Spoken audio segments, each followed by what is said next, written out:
నా అతి తెలివితేటలకు ఈ గాజు గ్లాస్ అయితే పగిలిపోయిందండి. ఏమైందంటే ఇందులో నెయ్యి అయితే ఉందన్నమాట.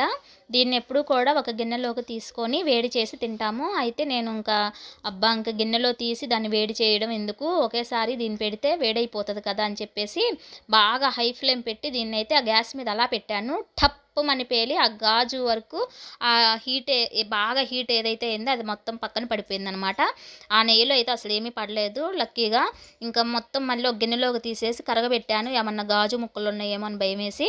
ఇదిగో ఇదైతే అండి నేను ఇలా కవర్లో అయితే పెట్టి డస్ట్బిన్లో అయితే వేస్తున్నాను. డస్ట్బిన్లో కూడా వేయలేదు, పక్కన పెట్టాను. రేపు చెత్త తీసుకెళ్ళడానికి వస్తారు కదండి, వాళ్ళకైతే చెప్పి ఇస్తాను. ఇది పగిలిపోయిన గాజు గ్లాస్ అండి, చేత్తో ముట్టుకోవద్దని చెప్తాను. ఎందుకంటే అంతకుముందు ఎవరో తెలియని వాళ్ళు చెత్తలో డైరెక్ట్గా పగిలిపోయిన గాజు గ్లాసులను వేశారనమాట. వాళ్ళు తెలియక గ్రేడింగ్ చేసేటప్పుడు గట్టిగా పట్టుకునేసరికి చెయ్యంతా కోసుకుపోయింది.